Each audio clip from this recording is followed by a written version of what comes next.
there, it's Heather. We're here on a somewhat overcast Sunday morning. I've been to church, and I'm now at the Ajax Community Centre. And this is where my photography exhibit has been hanging for the last 3 or 4 weeks. It's up for another week. They'll be up until Sunday, October the 15th, if anyone wants to see them. But I thought for the people who can't come to see the show because they live too far away or just can't get here, I would give you a professional, private, guided tour of my exhibit, so you can get an idea of what was hanging there and what it looks like. So let's flip this around. Can I flip this around? Maybe not. All right, let me stop and I'll go into the building and see what we can do. Hang on. Okay, we're going into the building now. Open till 9 p.m. So we're good. Here we go. Into the building. They have gyms here and a dance studio and all kinds of fitness facilities and a pool, lots of swimming lessons and stuff. Free swims. Library. My son Alex used to work there. So, come in here and there's a gorgeous atrium. This goes to the west. And we flip around and there's some to the east. Now if you go to the east, there are gorgeous paintings. Those are not mine. I can paint a wall. That's my limit. So we're going to go down the west side. And we'll start here. You probably recognize this image. I called it When Snow Falls, Nature Listens. This is my signature piece for the show. A little bit of glare there. And my friend Heather at That's... Imagine That framing we found this gorgeous suede mat for it that perfectly picks out the red color in the heart, and then this stunning black shellac frame, which I just love with this piece. So this piece, I found it looking like this. The branches did that heart thing. All I did was add the red so that you could see it too. It was in Thompson Park in Scarborough. My boys were tobogganing and I went for a wander down the road and saw this. I was absolutely captivated, took a picture, added the red, and it's history. So that's the signature piece, the first one you see when you come into the hall. And then we have my milkweed pod, in silent winter sleep is what I called this. This, I've got some glare from lights up there. There we go, it's better than I see me, yay. This was up, I think, in Greenwood Park. I have a thing for milkweed pods, always have. And I just love the shape, the vines, and everything, that it's empty, it's sleeping, it's silent. I really like that one. So we continue down the hall. And there's a thing all about me.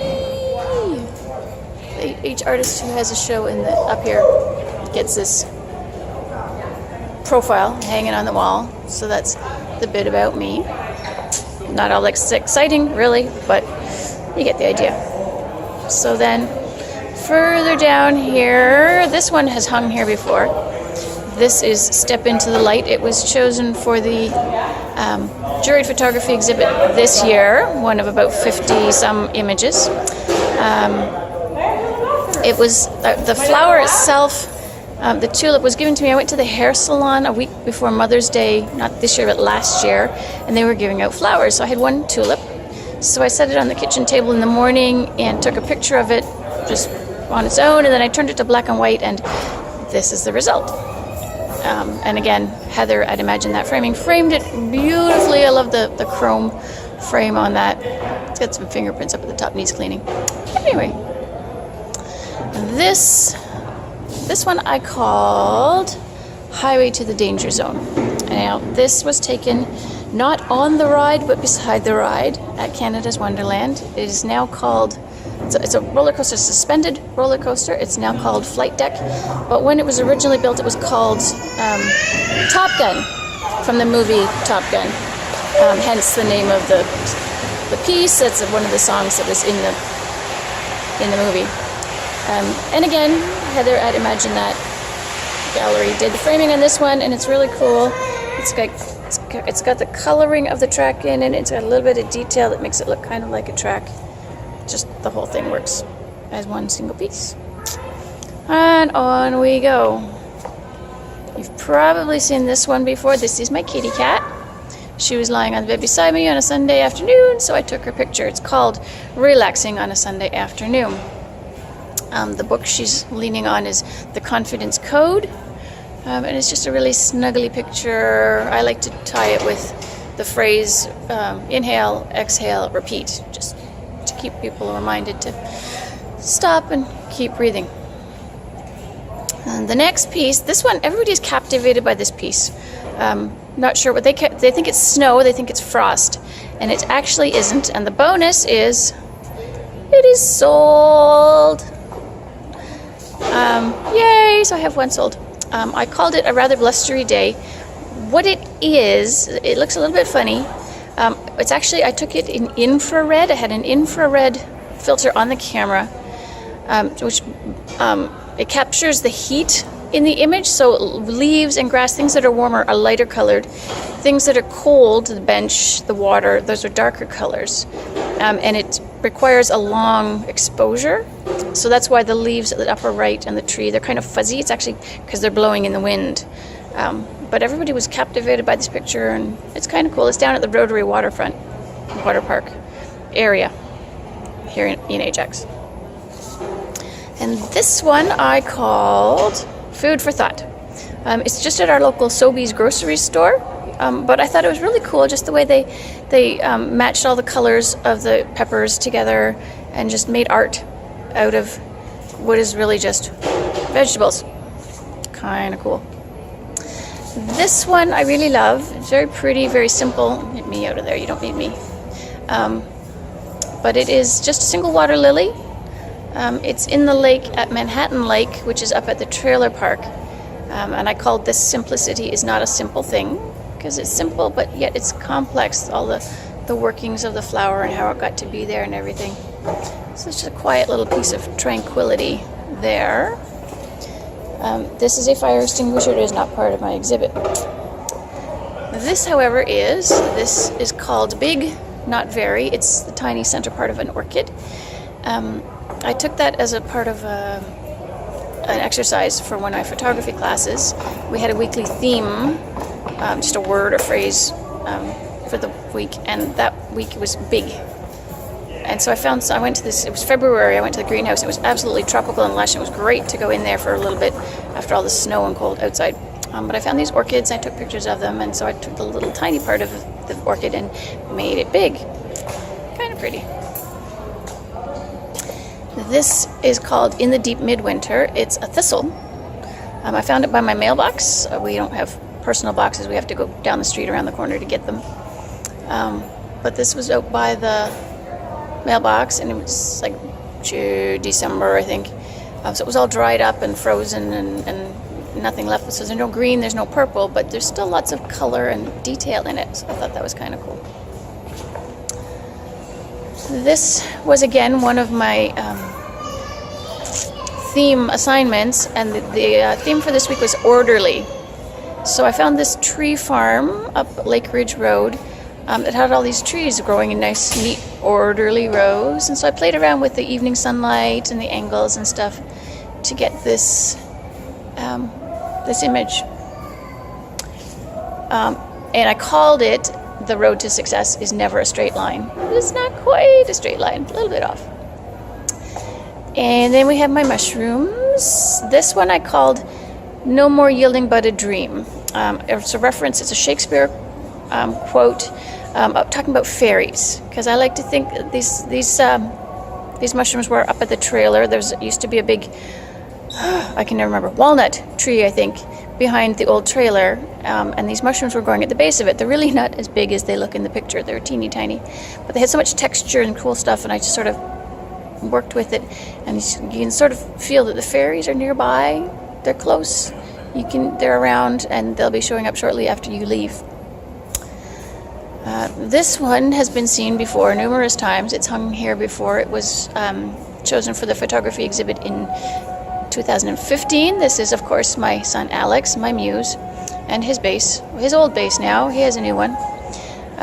But it's a cool picture. People like it. I call it The Dream That Hides in His Eyes.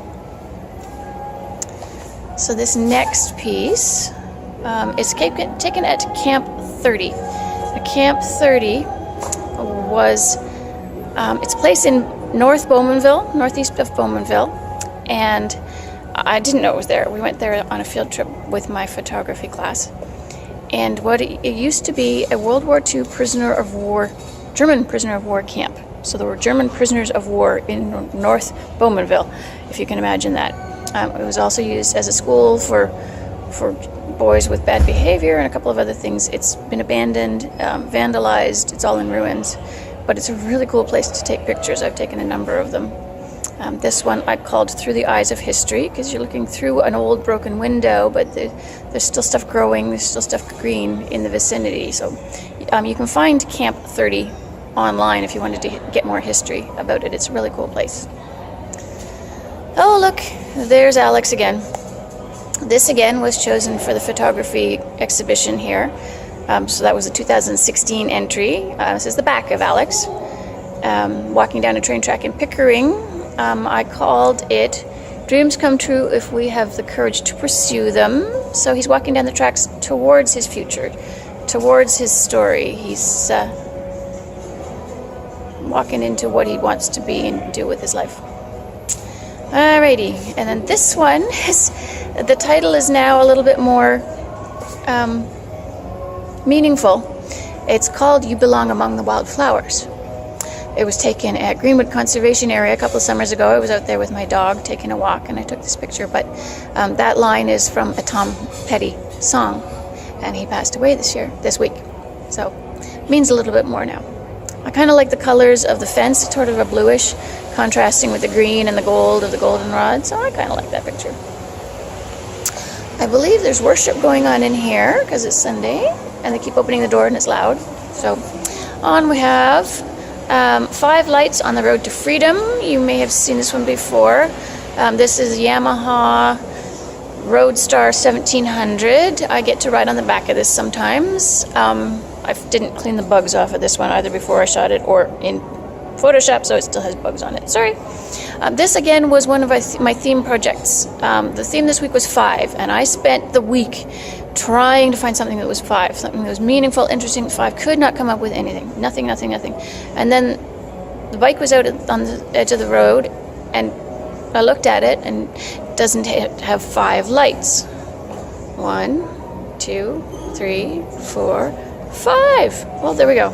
So I was lying down on the sidewalk to take this picture, so I didn't get the roofs of the houses across the road down in the bottom there. But this is a really cool piece. It's not the whole bike, but you know exactly what it is, and it's one of my favorites too. This is a spot I first saw driving past on that bike.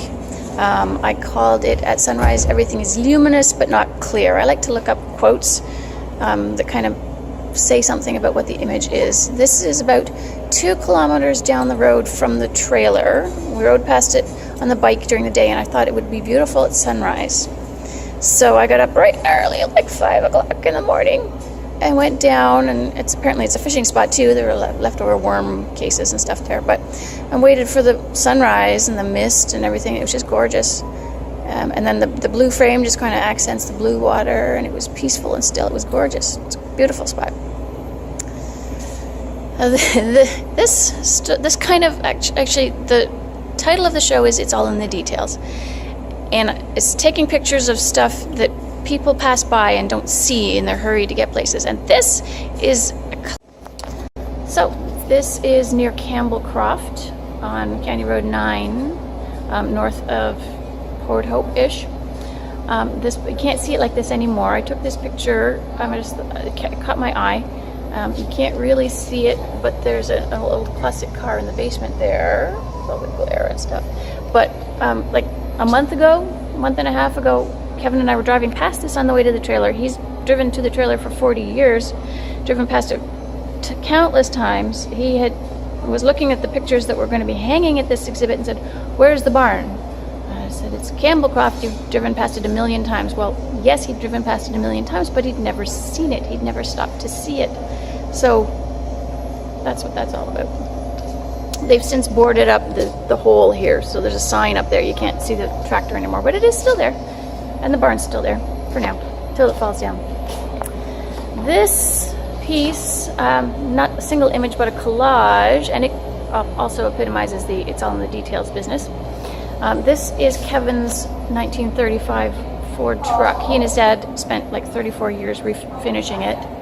It is stunning, it is gorgeous, it's almost runs, and it is in his garage. I called this riding shotgun in the front seat of that old Ford because it's an old Ford, and riding shotgun would be a cool thing to do if it ever gets running. My favorite single element in this is the emblem, the Ford V8 emblem. I think that's really, really cool. But I put these together. Kevin actually gave a copy of this to his dad just before he passed away. On the truck there are magnets. It says Windy Crest Farm. We made those for his dad for his last Christmas so they could sit on the truck but not actually harm the truck. There's some family history there. So that is the truck. And these are also Kevin's. They're also old. These are vintage Christmas ornaments. I called this Spirit of Christmas Past. What I did to shoot them was I put them in a glass, get rid of the glare, put them in a glass baking tray, and then put Christmas lights underneath that. So I put them up off the table, put the lights underneath, so the lights would shine through the glass from underneath. So that's kind of cool. I know my mom has some ornaments like this, just what everybody did. Okay, technically a couple of these are newer, but most of them are vintage. So we have a couple more here.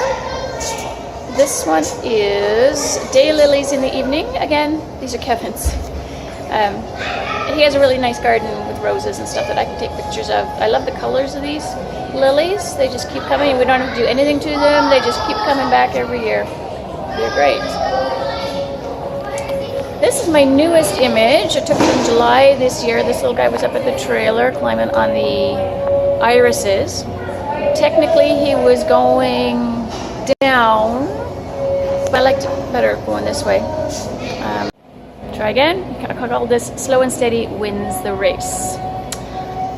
And very fittingly, these are my pumpkins. It's the Great Pumpkin is what I called it because I love It's the Great Pumpkin, Charlie Brown. This was in the morning over at a garden center, Vandermeer's, and just the light hitting the pumpkins and all the color and the stems and the mud. I just thought it was a really great image there. For your safety and security, there is a fire exit here. Two more. This little guy I called In My Garden After the Rain. These drops of rain were just sitting puddled on the leaf. Again, it's right beside the front door of the house, and most people would walk right past that, literally.